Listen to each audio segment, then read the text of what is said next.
Hi friends, ಹೇಗಿದ್ದೀರಾ? ಎಲ್ಲ ಚೆನ್ನಾಗಿದ್ದೀರಾ ಅಂತ ಅಂದ್ಕೊಳ್ತೀನಿ. ಇವತ್ತಿನ ವಿಡಿಯೋದಲ್ಲಿ ಅರ್ಧ ಕಟ್ಟಾಗುವಷ್ಟು ಮೆಂತ್ಯ ಸೊಪ್ಪನ್ನು ಬಳಸಿ ತುಂಬಾ ರುಚಿಯಾಗಿರುವಂತಹ ಒಂದು ರೆಸಿಪಿನ ಯಾವ ರೀತಿ ಮಾಡೋದು ಅಂತ ನೋಡೋಣ. ಇದನ್ನು ನೀವು ಅನ್ನ, ರೊಟ್ಟಿ, ಚಪಾತಿ ಜೊತೆಗೆಲ್ಲ ಸರ್ವ್ ಮಾಡ್ಕೊಳ್ಬೋದು. ತುಂಬಾ ಚೆನ್ನಾಗಿರುತ್ತೆ. ಹಾಗಾದರೆ ಬನ್ನಿ, ತಡ ಮಾಡದೆ ರೆಸಿಪಿನ ಶುರು ಮಾಡೋಣ.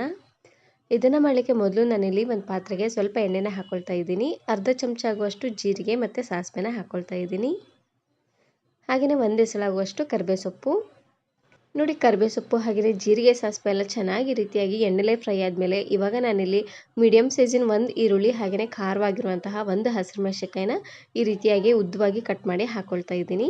ಇವಾಗ ಈರುಳ್ಳಿ ಸ್ವಲ್ಪ ಸಾಫ್ಟ್ ಆಗೋವರೆಗೂ ಇದನ್ನು ಬೇಯಿಸ್ಕೊಳ್ಬೇಕು.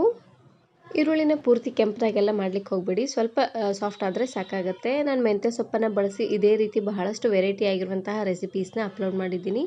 ವಿಡಿಯೋ ನೋಡಿಲ್ಲ ಅಂದರೆ ಈ ವಿಡಿಯೋ ಕೊನೆಯಲ್ಲಿ ಹಾಕಿರ್ತೀನಿ, ನೋಡಿ ಚೆಕ್ ಮಾಡಿ. ಇವಾಗ ನಾನಿಲ್ಲಿ ಅರ್ಧ ಕಟ್ಟಾಗುವಷ್ಟು ಮೆಂತ್ಯ ಸೊಪ್ಪನ್ನು ಹಾಕ್ಕೊಳ್ತಾ ಇದ್ದೀನಿ. ಅರ್ಧ ಕಟ್ಟಾದರೂ ಹಾಕ್ಕೊಳ್ಬೋದು.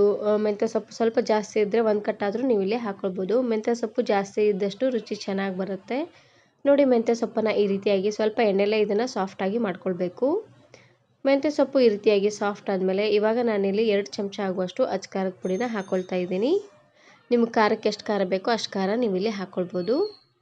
ನೋಡಿ, ಖಾರ ಪುಡಿನ ಹಾಕಿದಾದ್ಮೇಲೆ ಒಂದು ಸಾರ್ತಿ ರೀತಿಯಾಗಿ ಚೆನ್ನಾಗಿ ಇದನ್ನು ಮಿಕ್ಸ್ ಮಾಡಿಕೊಂಡು ಇವಾಗ ನಾನಿಲ್ಲಿ ಬೇಳೆನ ಹಾಕ್ಕೊಳ್ತಾ ಇದ್ದೀನಿ. ನಾನಿಲ್ಲಿ 1 ಕಪ್ ಆಗುವಷ್ಟು ತೊಗರಿ ಬೇಳೆ ಹಾಗೆಯೇ ಚೆನ್ನಾಗಿ ಹಣ್ಣಾಗಿರುವಂತಹ 3 ಟೊಮೆಟೊ, 2 ಗೆಡ್ಡೆ ಆಗುವಷ್ಟು ಬೆಳ್ಳುಳ್ಳಿನ ಕುಕ್ಕರಿಗೆ ಹಾಕಿ ಒಂದು 3 ರಿಂದ 4 ವಿಸಿಲ್ ಕೂಗಿಸಿ ತಗೊಂಡಿದ್ದೆ. ನೋಡಿ, ಬೇಳೆನ ಹಾಕಿದಾದ್ಮೇಲೆ ಚೆನ್ನಾಗಿ ರೀತಿಯಾಗಿ ಮಿಕ್ಸ್ ಮಾಡಿಕೊಂಡು, ನಿಮ್ಗೆ ಗಟ್ಟಿ ಬೇಕು ಅಂದರೆ ಇಷ್ಟೇ ಮಾಡ್ಕೊಳ್ಳಿ. ಸ್ವಲ್ಪ ತೆಳ್ಳದಾಗಬೇಕು ಅಂದರೆ ನೀರನ್ನು ಹಾಕ್ಕೊಂಡು ಚೆನ್ನಾಗಿ ಇದನ್ನು ಕುದಿಸ್ಕೊಂಡು ತಗೊಳ್ಳಿ. ನಾನಿಲ್ಲಿ ಅನ್ನದ ಜೊತೆ ಮಾಡ್ಕೊಳ್ತಾ ಇದ್ದೀನಿ, ಹಾಗಾಗಿ ಸ್ವಲ್ಪ ತೆಳ್ಳ ಅನ್ನೋಂಗೆ ಮಾಡ್ಕೊಳ್ತಾ ಇದ್ದೀನಿ. ಬೇಳೆನ ಹಾಕಿದಾದ್ಮೇಲೆ ಒಟ್ಟು ನಾನಿಲ್ಲಿ 2 ಗ್ಲಾಸ್ ಆಗುವಷ್ಟು ನೀರನ್ನು ಹಾಕ್ಕೊಂಡು ಈ ರೀತಿಯಾಗಿ ಮಿಕ್ಸ್ ಮಾಡ್ಕೊಳ್ತಾ ಇದ್ದೀನಿ. ಹಾಗೆಯೇ ಲಾಸ್ಟಲ್ಲಿ ಇದಕ್ಕೆ ರುಚಿಗೆ ತಕ್ಕಷ್ಟು ಉಪ್ಪನ್ನು ಹಾಕ್ಕೊಳ್ತಾ ಇದ್ದೀನಿ.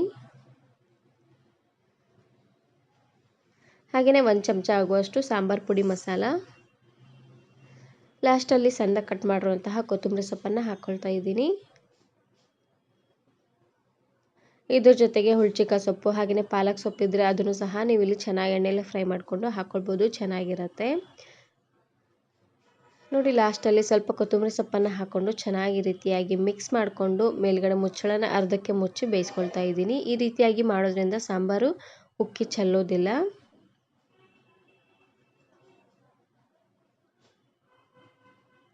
ಇವಾಗ ನೋಡ್ತಾ ಇರ್ಬೋದು, ಸಾಂಬಾರು ಚೆನ್ನಾಗಿ ಕುದಿ ಬರ್ತಾ ಇದೆ.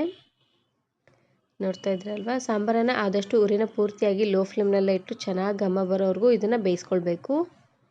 ಇವಾಗ ನೋಡಿ, ಒಂದು ಸಾರ್ತಿ ರೀತಿಯಾಗಿ ಚೆನ್ನಾಗಿ ಇದನ್ನು ಮಿಕ್ಸ್ ಮಾಡಿಕೊಂಡು ರುಚಿ ನೋಡಿ, ಉಪ್ಪು ಹಾಗೆಯೇ ಸಾಂಬಾರು ಪುಡಿ ಏನಾದರೂ ಕಡಿಮೆ ಅಂತ ಅನಿಸಿದ್ರೆ ಇನ್ನು ಸ್ವಲ್ಪ ಸಾಂಬಾರು ಪುಡಿ ಹಾಗೆಯೇ ಉಪ್ಪನ್ನು ಹಾಕ್ಕೊಂಡು ಇದನ್ನು ಚೆನ್ನಾಗಿ ಕುದಿಸ್ಕೊಂಡು ತಗೊಳ್ಳಿ. ಸ್ವಲ್ಪ ಎಣ್ಣೆ ತೇಲ್ ಬರೋವರೆಗೂ ಕುದಿಸ್ಕೊಂಡ್ರೆ ಆಯಿತು.